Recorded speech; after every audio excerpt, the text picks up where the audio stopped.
Welcome to another episode of the Winners Work Podcast.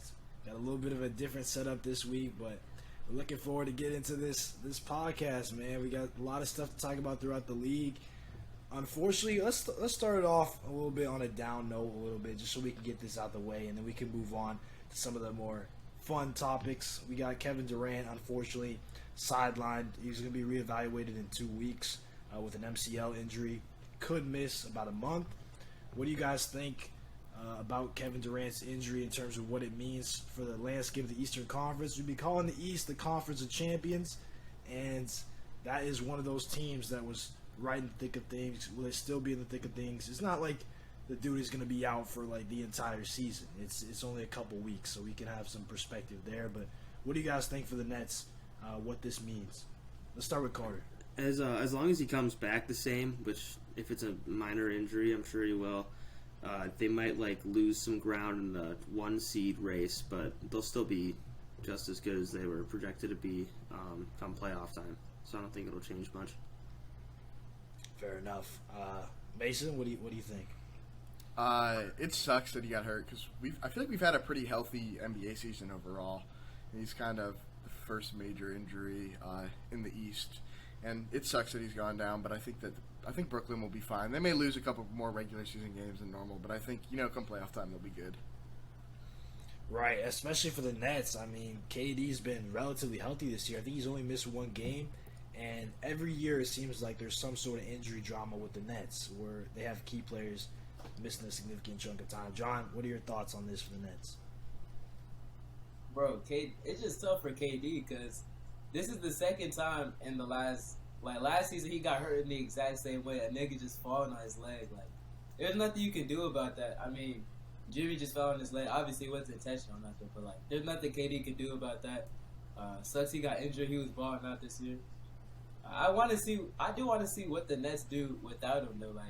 I know Kyrie's gonna play good, but I want to see this is a good chance for Simmons, T.J. Warren, Seth Curry, Joe Harris, all these guys to get back into rhythm and get back to who they were before either joining the Nets or before they've all 4 of the players I've named are basically dealing with injuries or have been spent a lot of time away from the team. So we'll see what they can bring to the team without KD and see if they can step up. Someone's got to fill that 30 points per game. Those are big shoes to fill, as we saw versus the Milwaukee Bucks. Big old feet, man. But I think as a Kyrie fan, I'm also not the happiest about this news because I already know they're going to try to drag Kyrie's name through the mud if they go on a losing streak. Anything that happens within the next couple of weeks is going to be Kyrie's fault because, of course, it is. It always is. So I'm not looking forward to that. But I will be interested to see how the Nets play as a team. I think if we want to transition a little bit, we did see the Golden State Warriors go through a little bit of a stretch similar to this where Steph Curry was out for about a month. And they did a lot better, at least than I expected. I mean, 6-5 over that stretch. Granted, a lot of those games were at home, but maybe the Brooklyn Nets can kind of replicate a little bit of what Golden State did. Maybe they don't have quite the names outside of Kyrie that Golden State has, but they still have a really good team. They have a pretty deep team as well, the way they've been playing. So, and I think their new coaching will help with that too. You guys have any specific thoughts on Golden State and how they've looked over this past stretch? They are now on a 3-game losing streak. They lost a couple, and then Steph came back yesterday, and it was rough to say the least against a Phoenix Suns team without Devin Booker. And Chris Paul. And Cam Johnson. And DeAndre Ayton. And Landry Shamet. They not the whole team. That's a game to forget about, but I think getting to around 500 and having Steph back, they're going to be fine. True. Yeah, they're about to go on a road trip coming up. They have a 5-game stretch on the road. They are 3-16 on the road this season, which is garbage. Yeah. Okay, let's stay in the Western Conference. If nobody else really has anything else on Golden State, we think we'll be all right. I just wanted y'all don't want to talk about what happened last night? What do you mean? Oh, you mean how Curry pathetic, played? Bro. No, not even how Curry played. That first game back, but them losing, that was just pathetic. This is their 3rd loss to the Suns this year, by the way. So now they have already lost the season series to the Suns. So And they're right there in the standings. That's going to be some big games when you talk about seeding. Curry had a 50-piece in Phoenix, and they were basically getting blown out that game. And that was with everyone healthy on Phoenix. I don't know, man. They just haven't looked very well. Cal put the 3 in Clay's face. Yeah. To get embarrassed by a Suns team that's looked pretty rough lately, it's not a good sign. I feel like of all teams to own you, the Suns, that's not a good look. Not this year. Well, thankfully it is the Suns because they won't really be making a deep playoff run. You know? Yeah. You don't have to worry about that. The Warriors won't have to worry about that matchup. The Warriors are under 500 though. Play-in. Technically, so far this season they are under 500. I mean, we are about at the halfway point. I believe the Warriors have played exactly 41 games. Mm-hmm. So you're defending champs now under 500. It's a little bit of reason for concern, you know, for the second half of the season. So you were the one who said you weren't worried about them, though. The Warriors? No, bro, you were like, "Oh, the Warriors gonna be fine." The Warriors. I said I was low key worried, bro. I did, especially when Steph got hurt. Yeah, I don't know, bro.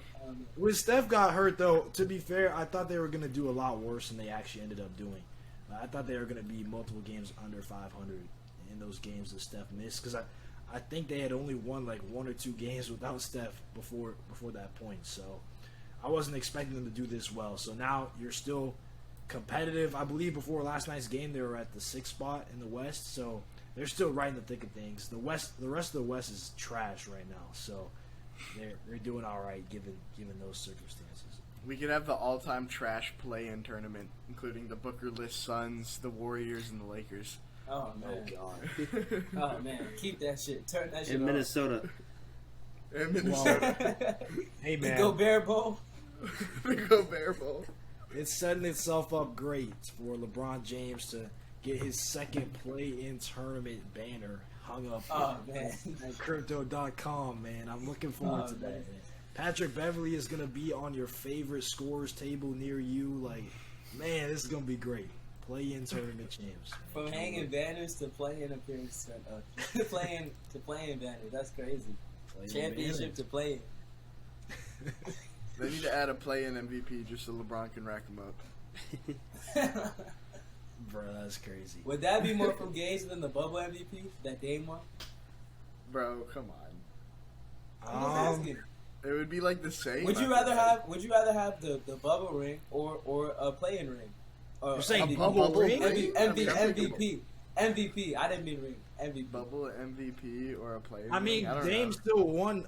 Dame would have won the play-in MVP too, right? Because didn't he won the play-in too? Mm-hmm. So he went on a tear. I mean, much respect to him. I mean, you could say it was the bubble. I mean, he was putting up 50 and 60s. I'm not clowning Dame. That's the name of it. It's called the bubble MVP. What you want to say? No. I'm just saying. Like, I'll take that. I'll take that. Over a play-in banner? I'm just saying it's the same thing because they won the play-in too. So Okay. I mean, he got both. Yeah, I guess it's okay. You got both of them. But in terms of the Lakers, I do want to talk about them because I actually have some positive Lakers discourse to discuss. And thanks to the one and only Mr. Bryant on the Lakers, 25% AD. Not Kobe Bryant, Thomas Bryant. He I mean, the past couple games, he's putting up double-doubles on a regular basis, and he's filled in really nicely for Anthony Davis, and the Lakers have actually been winning some basketball games. So I'm pretty happy with what I've seen. Dennis Schroeder, to go from a guy that was traded from Boston, and they started winning after he got traded, and he was playing with Houston and everything. Now he's a key piece of what the Lakers are doing this season. That's been cool to see. And you're doing this now. Had a little bit of a win streak before they lost to Denver, but you're doing that without Austin Reeves, Lonnie Walker, and obviously Anthony Davis.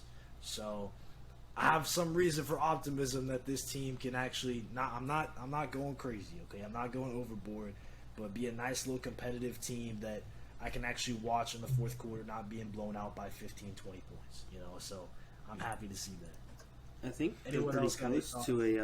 pretty close to having a competent-ish 8-man playoff rotation. If you can count on Lonnie Walker and Austin Reeves and Pat Bev, there's 8 guys you can give minutes to in the playoffs if you get there. That play-in rotation, yes, absolutely. The Lakers are a super weird team because like they'll go on a win streak and you'll have some optimism and you'll be like, okay, the Lakers might mess around and make the playoffs, and then they back it up with like a 4-game losing streak, and then they come back with another winning streak, and like they're just so impossible to judge right now because you don't know which team you're gonna get. That's very true. Even though the old man dropping 40 points a game is impressive in its own right. The old man winning player of the week, man, at that ripe age of like 70, bro. Like, shout out to him, bro. And honestly, the Lakers, since they've had Schroeder and Thomas Bryant, because they missed those guys for the first like 10-ish games of the season, I think it has been a difference. You know, I'm not saying, if they would have had those guys at the beginning of the year, we'd be in some different situation. But honestly, maybe. You know, like the team's been performing way better with them. They've been way bigger contributors than we thought they were going to be. Yeah. Schroeder has been a pleasant surprise. He's been a lot better than I expected. Yeah, for sure. So and Dennis is a good player, bro. They need to stop hating on him. I watched him every single game he was a Celtic, and even Celtics fans started slandering him, bro. Dennis is a good player, bro. I'm glad he's back at LA hooping. He's a good player. He was even playing defense for us, bro. I remember the play-in season where the Lakers beat the Suns. The Lakers beat the Warriors. Dennis was playing great defense for the Lakers, and he was scoring and he was keeping them afloat. Him and AD when LeBron was out, like, Dennis is a good player, man. I'm glad he's hooping. I'm not trying to hear shit about Thomas Bryant, bro. What? No, he's been playing good. Balling out. What He's you been mean, balling. bro? I don't care, bro. He just dropped 25 and 14. He's getting points created by Russ, LeBron, AD, Reeves, Pat Bev. AD. I didn't mean that. I meant. I didn't Started mean to say listing the roster. They're doing it Get for him, points bro. created by Darvin Ham. Yes, and I'm tired of hearing. Bro, but I Lakers feel like you fans could say that about like act any he's a center of that relegation, level. everything. That was, Like- bro. Honestly, AD. Let's keep it a whole bean. I'm not trying to discredit AD. The same kinds of things can be said about AD, bro. Like the Yes, but AD can create his own offense, though. No doubt. Just, Well, yeah, Yeah. Thomas Bryant isn't Anthony Davis. We're not. Bro, that's why they Yeah, call I him know. 20% AD. He's 1/5 AD. He's filling his role. Not everyone can jump into the starting center Yeah, role. And Not You can everyone can be shoot, though. top You 10 can- player in the league. You give him the ball top of the key in mid range. Thomas Bryant can knock down that shot. I mean, he's That's hit fine. clutch threes down the stretch. Like, That's fine. I'm not saying he's ass. I'm You just gotta saying, give to bro. him. I'm not. John I'm doesn't not want him moved taken by away shit he's from doing. Dennis Schroeder's role player spotlight. Yeah, no, Dennis is easily better than Thomas Bryant. Dennis is created Yeah. for Thomas. Dennis is created for Thomas. oh my god. So- How are the two Like- players comparable? How can we sit here with a serious I'm just face saying, and compare I'm just Dennis saying. Schroeder and Thomas I'm Bryant? just saying, y'all also every Lakers fan just slivered Thomas Bryant. So, and Austin it's nothing would have a personal. big role I don't for dislike Thomas Thomas Bryant. I don't even dislike Thomas Bryant. I'm just saying, bro, it's fugazi. Like that shit is not working in the playoffs, bro. But anyways, or in the play-in. You can't have a little good streak. The play-in. Thomas Bryant isn't doing shit in the playoffs. Thomas Fuck Bryant will Bryant. not win a Finals MVP. Thomas Bryant's getting clamped up. Ah, in the Thomas playoffs. Bryant isn't shit, and he'll never Joel be Embiid shit. would lock up Thomas Bryant. He will Yeah, never yeah. be Kobe Bryant. If Thomas Bryant got matched up on Jokic, he'd get cooked. I want to see that defense on Yeah. Nikola Jokic in the playoffs. But I also I don't even want to talk shit about the Lakers because y'all did go on a nice little run. It's just funny. Like I saw a TikTok, and I was reading. Like I know TikTok, you can't take TikTok seriously at all. But I was just reading the TikTok comments, and it was just like. It was like after the Lakers beat the Kings, they're like, "We're coming, Lakers are back." All right, bro. Lakers are back. All right, bro. But I don't want to hate on y'all. I hate on y'all too much. So please. Nice, cute little win streak. Cute. You said that's cute. Shout out to my Nuggets for ending it though. You're My My Nuggets. Nuggets. You're Nuggets. Any After team all that you plays the said about Lakers, that's the my Nuggets. team. Okay. Any team that Bro, plays- DeAndre didn't you Jordan's spend- on your didn't you team? spend all last week No. hating on the role players in Denver? That And was if we get to that segment, he'll probably do it. That was the whole. Oh, Shout out man. to y'all. Y'all want to talk about Denver though? They've been playing well. I'm surprised. Oh, I like it. Jokic is out there trolling. At least against us, Jokic was like, you know what? My assists are like around 9. I'm trying to get this triple-double average. I'm gonna take 5 shots. I'm gonna take 5 shots all game and dish out like I think it was like 16 assists. Like, all right, Jokic, you're just at the point where you can just decide. You know what? I'm gonna focus on rebounds today and then just go for like 20 boards. Like, all right, he's like regular season LeBron now. He got it. He fixes. I I saw something. Would you guys consider Jokic the greatest Nugget of all time already? Yeah, I saw the same TikTok. And the comp is Alex English and Carmelo Anthony and David Thompson. Yeah, I'll take Jokic. Because like even if you think about all the things those guys did, like they never like Jokic's 2 MVPs are pretty much up there with him. Yeah, I mean he does have a conference finals run. I know it was a bit ago now, but it still counts. It still counts, bro. It still counts, man. But yeah, it would be the Jokic. bubble is realer than like 95% of the Celtics championships. Okay. Nobody was talking about the Celtics, but I don't even know, bro. I'm tired of the Melo disrespect, but I mean, it's does just so Melo hard to have say a no to MVP? He doesn't need an MVP. He had a no. He would have made it to the West if he didn't have to play the Lakers that year. He would have. You could say the same thing about Jokic, though. Bubble. Yeah, if Bubble Jokic was and running Bubble. LeBron, he would have went to the finals. Bubble and 3-1 lead, but Kobe and Melo gave Kobe and them everything he could in that series. Kobe had to hit a bunch of clutch shots in the end. I remember y'all remember that Kobe mad meme? That's from the Nugget series. Like he's like, from the Nugget series because he was closing the game out. But I would have to probably go Jokic. But Melo is underrated. All that, don't disrespect Melo. I'm just saying, because y'all disrespect Melo. Who is nobody Melo, bro? disrespects Melo? You agree with me? Respect Melo, bro. What do you mean? I respect Melo. I mean, he cool. I mean, he Melo had one of the. There's some things he just hasn't done in his career, bro. Like it's the same. Like when you're comparing him to these upper echelon players, bro. Like if you don't have a ring, if you don't have an MVP, if you haven't done some stuff, like it's gonna knock you. But he's still, as an individual talent and the things he has accomplished, he's accomplished a lot. I mean, I know there's some advanced stats guys that don't really like him. Like I've seen some comparisons between him and like a Paul George or something like that. In terms that's of that's a fine comp.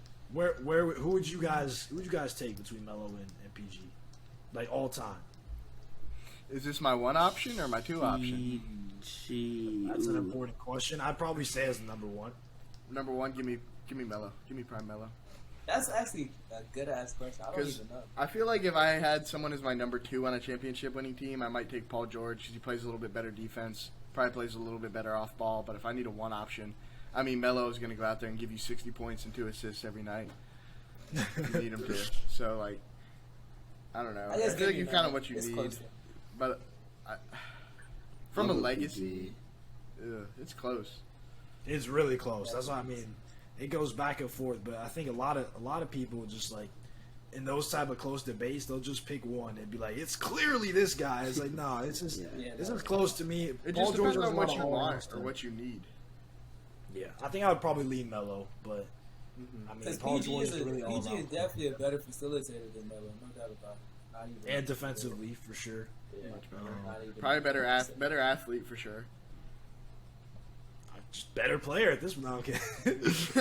Nah, you can argue that, bro. But like Melo's like a top 5 ISO scorer ever. Like he's up there all time with buckets. So facts, yo. Hard to say. I'm up there all time too. You right?